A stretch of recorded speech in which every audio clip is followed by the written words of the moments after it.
നമസ്കാരം. ഓരോ നക്ഷത്രങ്ങളുടെ ദോഷങ്ങളും പരിഹാരങ്ങളും, ഓരോ ജാതകവശാലുള്ള ദോഷങ്ങൾ പരിഹരിക്കാൻ നമുക്ക് ഓരോ നക്ഷത്രക്കാർക്കും ഓരോ ദേവതകളുണ്ട്, ഓരോ പരിഹാരങ്ങളുണ്ട്. സിമ്പിളായിട്ട് നമ്മൾ അത് മാത്രം നമ്മൾ ചെയ്താലും നമ്മുടെ കുറേ ദോഷങ്ങൾ നമുക്ക് പരിഹരിക്കാൻ സാധിക്കും. ഇപ്പോൾ ശനിയാവട്ടെ, കണ്ടക ശനിയാവട്ടെ, ഏഴര ശനിയാവട്ടെ, അഷ്ടമ ശനിയാവട്ടെ, എന്തും ആയിക്കോട്ടെ, എല്ലാ ദോഷങ്ങളുടെ ഇടയിലും ഇങ്ങനെയുള്ള കുറച്ച് നമ്മുടെ നക്ഷത്രങ്ങൾക്ക് പറഞ്ഞിട്ടുള്ള കുറച്ച് കാര്യങ്ങൾ നിങ്ങൾ ചെയ്താൽ നമുക്ക് എന്താണ്, തീർച്ചയായിട്ടും നമ്മുടെ ഈ ദോഷ പരിഹാരങ്ങൾ, ശാന്തി കർമ്മങ്ങൾ നമുക്ക് അനുഷ്ഠിക്കാൻ സാധിക്കും. അശ്വതി നക്ഷത്രക്കാർക്ക് ആദിത്യൻ എന്ന് പറഞ്ഞാൽ സൂര്യൻ. അശ്വതി നക്ഷത്രക്കാരുടെ ജനനം ഏതിലാണ്? കേതുർദശയിലാണ്. അപ്പോൾ കേതു കഴിഞ്ഞാൽ പിന്നെ അവർക്ക് ശുക്രദശ തുടങ്ങും. ശുക്രദശാകാലം, മഹാദശാകാലം കഴിഞ്ഞാൽ പിന്നെ ആദിത്യൻ തുടങ്ങും. അപ്പോൾ അശ്വതി നക്ഷത്രക്കാർക്ക് ഈ പറയുന്ന ആദിത്യ ദശാകാലം, പിന്നെ കുജദശാകാലം, ആദിത്യൻ കഴിഞ്ഞാൽ പിന്നെ അവർക്ക് ചന്ദ്രനാണ്. ചന്ദ്രൻ കഴിഞ്ഞാൽ പിന്നെ കുജദശ തുടങ്ങും. അപ്പോഴേക്കും ഏതാണ്ട് ഒരു മധ്യ പ്രായം എത്തിയിട്ടുണ്ടാവും. അപ്പോൾ കുജദശാകാലം, ആദിത്യ ദശാകാലം, കുജദശാകാലം, പിന്നെ വ്യാഴദശാകാലം. ഇങ്ങനെ 3 ദശ: ആദിത്യൻ, ചൊവ്വ, വ്യാഴം. നിങ്ങൾ ഓരോ നക്ഷത്രക്കാരും വളരെ ശ്രദ്ധയോടെ നമ്മൾ ഇത് കേട്ടിട്ട് അതനുസരിച്ച് കുറച്ച് ചെയ്താൽ നമ്മളുടെ ദോഷങ്ങളൊക്കെ മാറും. കുറേ കാര്യങ്ങൾ നമ്മുടെ ജീവിതത്തിൽ നിത്യജീവിതത്തിൽ നമുക്ക് അനുവർത്തിച്ച് പോരാൻ പറ്റും. അപ്പോൾ ആദിത്യ ദശാകാലം, ചൊവ്വാദശ കുജദശാകാലം, വ്യാഴദശാകാലം നമ്മൾ എന്താണ്, ഈ ദോഷകാലം അശ്വതി നക്ഷത്രക്കാർക്ക് ദോഷകാലങ്ങളാണ്. അത്ര നല്ല ഗുണം കൊണ്ടുതരുന്ന കാലങ്ങളല്ല. അപ്പോൾ നമ്മളത് മുൻകൂട്ടി നമുക്ക് അറിയുമ്പോൾ നമ്മൾ എന്താണ്, നമ്മളുടെ ജാതകം ഇല്ലെങ്കിൽ നമ്മുടെ ഡേറ്റ് ഓഫ് ബർത്ത് വെച്ച്, സമയം വെച്ച് നമ്മൾ നോക്കണം. ഇപ്പം എല്ലാവർക്കും ജാതകം ഉണ്ടാവണമെന്നില്ലല്ലോ. ചിലവർക്ക് ജാതകം ഉണ്ടാവാം, ചിലവർക്ക് ഉണ്ടാവില്ല. എന്നാലും ജനിച്ച കറക്റ്റ് സമയവും ലഗ്നവും ഒക്കെ അറിയാമെന്നുണ്ടെങ്കിൽ ജനിച്ച ഡേറ്റ് ഓഫ് ബർത്ത് ഒക്കെ വെച്ച് നമ്മൾ നമ്മുടെ ഒരു ജാതകമോ അല്ലെങ്കിൽ ഒരു ഏകദേശ രൂപം കണക്ക് കൂട്ടിയിട്ട് ഇന്ന പ്രായം തൊട്ട് ഇന്ന പ്രായം വരെ ആദിത്യദശ, ഇന്ന പ്രായം തൊട്ട് ഇന്ന പ്രായം വരെ. ഇപ്പോൾ ചൊവ്വാദശയൊക്കെയാണെങ്കിൽ 6 വർഷക്കാലമാണ്, വ്യാഴദശയൊക്കെയാണെങ്കിൽ കുറച്ചധിക കാലമുണ്ട്. അപ്പോൾ ആ വ്യാഴദശാകാലം, ഈ 3 ദശാകാലങ്ങളും നമ്മൾ ദോഷപരിഹാരങ്ങൾ നിർബന്ധമായിട്ട് നമ്മൾ ചെയ്യണം. കൂടാതെ അശ്വതി നക്ഷത്രം, മകൻ നക്ഷത്രം, മൂലം നക്ഷത്രത്തിൽ നമ്മളിപ്പോൾ എൻ്റെ പക്കപ്പിറന്നാളാണ്, അശ്വതി നാളുകാരൻ്റെ പക്കപ്പിറന്നാളാണ് അശ്വതി നക്ഷത്രം. പിന്നെ അന്ന് നമുക്കൊരു ക്ഷേത്രത്തിൽ പോവാം, ക്ഷേത്ര ദർശനം നടത്താം. മകം നക്ഷത്രത്തിൽ, കാരണം അശ്വതിയും മകവും ഒക്കെ എന്താണ് യോജിക്കുന്ന നാളുകളായതുകൊണ്ട് അന്ന് നമുക്ക് എന്ത് ചെയ്യാം, ക്ഷേത്രത്തിൽ പോവാം.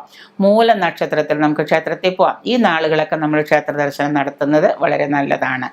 പിന്നെ നമുക്ക് ഗണപതി, വിഘ്നേശ്വര പ്രീതി, അശ്വതി നക്ഷത്രക്കാർ വിഘ്നേശ്വര പ്രീതി ഏതൊരു നല്ല കാര്യത്തിന് പോകുമ്പോഴും, ഇപ്പോൾ ഒരു ഇൻ്റർവ്യൂവിന് പോകാമെന്ന് വിചാരിക്കുക. അപ്പം നമ്മൾ ഉടനെ ഒരു അമ്പലത്തിൽ പോയിട്ട് ഒരു ഗണപതി ഹോമം ചെയ്യുക, ഒരു നാളികേരം ഉടയ്ക്കുക, ഒരു നാരങ്ങമാല, അങ്ങനെ എന്തെങ്കിലുമൊക്കെ വിഘ്നേശ്വരന് ഇഷ്ടപ്പെട്ട എന്തെങ്കിലുമൊക്കെ കൊടുത്ത് വിഘ്നേശ്വരനെ തൊഴുതു മടങ്ങുക. അത് വളരെ പ്രധാനമാണ്. വിഘ്നേശ്വര പ്രീതി നടത്തുക അശ്വതി നക്ഷത്രക്കാർ. പിന്നെ അതുപോലെ തന്നെ കുജനെ പ്രീതിപ്പെടുത്തുക. കുജൻ, ചൊവ്വ. കുജൻ എന്ന് പറയുമ്പോൾ മുരുകനാണ്. മുരുകന് ഭദ്രകാളിക്ക്, അപ്പോൾ മുരുകനാണെങ്കിൽ ചൊവ്വാഴ്ച ദിവസം ഭദ്രകാളി, മുരുകൻ ഇവരെയൊക്കെ പ്രീതിപ്പെടുത്തുക. മുരുകൻ്റെ ക്ഷേത്രത്തിൽ പോവുക.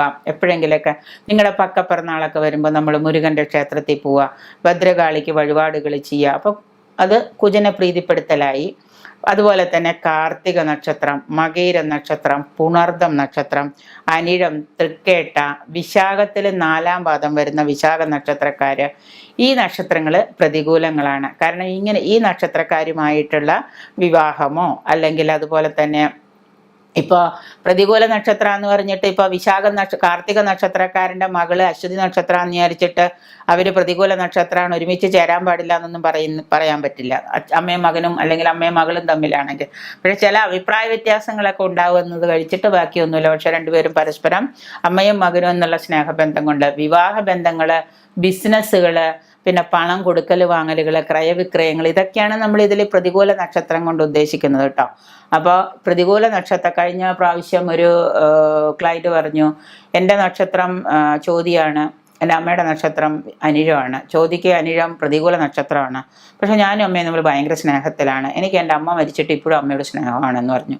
അതൊരിക്കലും സ്വാഭാവികമായിട്ട് നമുക്ക് ഉൾക്കൊള്ളാൻ പറ്റില്ല. കാരണം അമ്മയും മകനും, അതാണ് ഞാൻ ഇവിടെ എടുത്ത് പറഞ്ഞത്, നമ്മൾ അമ്മയും മകനും അമ്മയും മകളും എന്ന് പറയുന്നത്. ഇപ്പോൾ ഇവിടെ വിവാഹം കഴിക്കുമ്പോൾ ഭാര്യാഭർത്തൃ ബന്ധം വരുന്ന സമയത്ത് ഈ നക്ഷത്രങ്ങൾ, പ്രതികൂല നക്ഷത്രങ്ങളെ നമ്മൾ എടുക്കാറില്ല. ഇനി അഥവാ അങ്ങനെ എടുത്താൽ തന്നെയും ചിലപ്പോൾ പല പ്രവർത്തനങ്ങളിലും, പല സംസാരത്തിലും, ക്യാരക്ടറിലൊക്കെ പല വിയോജിപ്പുകളുണ്ടാവാം. അപ്പോൾ നമ്മൾ പുണർദ നക്ഷത്രം, അനിഴ നക്ഷത്രം, തൃക്കേട്ട നക്ഷത്രം, കാർത്തിക നക്ഷത്രം, മകയിരം, വിശാഖം, 4-ാം പാദം, ഇത് അശ്വതി നാളുകാർക്ക് എന്താണ്? പ്രതികൂല നക്ഷത്രങ്ങളാണ്. ഇവർ തമ്മിൽ പണം, ഇപ്പം നമ്മളൊരാളോട് ഒരു പണം വാങ്ങിക്കുകയാണ്. ഇപ്പം അശ്വതി നക്ഷത്രക്കാരി ഒരു അനിഴ നക്ഷത്രക്കാരന് പൈസ കൊടുത്താൽ തിരിച്ചു കിട്ടാൻ ബുദ്ധിമുട്ടായിരിക്കും. ചിലപ്പോൾ അത് കൊടുത്താൽ കുറച്ച് കഴിഞ്ഞ് അവർ തമ്മിൽ കുറച്ച് കാലമൊക്കെ വല്ല സ്നേഹത്തിലാണെങ്കിലും പിന്നെ ആ രണ്ടും തമ്മിൽ സ്പ്ലിറ്റായിപ്പോവും. ആ സ്നേഹബന്ധം സ്പ്ലിറ്റായിപ്പോവും. അത് അതിൻ്റെയൊക്കെ ഒരു പ്രത്യേകതയാണ്. അപ്പോൾ ഇവർക്ക് അത് പ്രതികൂല നക്ഷത്രങ്ങളാണ്. അശ്വതി ദേവത, അശ്വതിയാണ് ദേവതകൾ. ദേവത മന്ത്രം പറഞ്ഞു തരാം. മന്ത്രം നിങ്ങൾ അശ്വതി നക്ഷത്രക്കാരുള്ളവർ മന്ത്രം ഇത് കേട്ടിട്ട് 108 പ്രാവശ്യം ചാൻറ്റ് ചെയ്യുക എല്ലാ ദിവസവും. നിങ്ങൾക്ക് എല്ലാ ദിവസവും ഇത് ചാൻറ്റ് ചെയ്തുകൊണ്ടിരുന്നു കഴിഞ്ഞാൽ നിങ്ങളിലേക്ക് ഒരുപാട് എനർജി, ഊർജം ഉണ്ടാവും. നമുക്കൊരു നല്ലൊരു പവറായിരിക്കും നമ്മുടെ ദേവതാ മന്ത്രങ്ങൾ നമ്മൾ എല്ലാ ദിവസവും ജപിച്ചു കഴിഞ്ഞാൽ. അശ്വതി ദേവതകളുടെ മന്ത്രം അശ്വതി നക്ഷത്രക്കാർ ജപിക്കേണ്ടത് ഇതാണ്: ഓം അശ്വനി കുമാരഭ്യം നമ. ഓം അശ്വനി കുമാരഭ്യം നമ. അത് 108 പ്രാവശ്യം എല്ലാ ദിവസവും ചാൻറ്റ് ചെയ്യുക. പിന്നെ നിങ്ങളുടെ അനുകൂല നിറം, ഓരോ നക്ഷത്രക്കാർക്ക് അനുകൂലമായ നിറമുണ്ട്.